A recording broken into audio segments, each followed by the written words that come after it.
இரக்கம் பெற்றேன். அதிகமாய்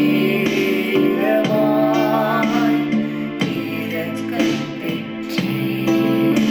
பிரியமானவர்களே, உங்களை அதிகமாக நேசிக்க யாரும் இல்லை என்று கலங்காதீர்கள். உங்களை நேசிக்க என் அருமை நாதர் இயேசு உண்டு. இயேசு உங்களை நேசிக்கிறார்.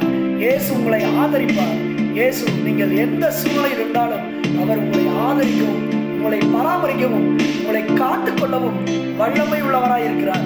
அவரை நாடி வாருங்கள், அவர் உங்களை ஆதரிப்பார். ஆமென். Have a nice day.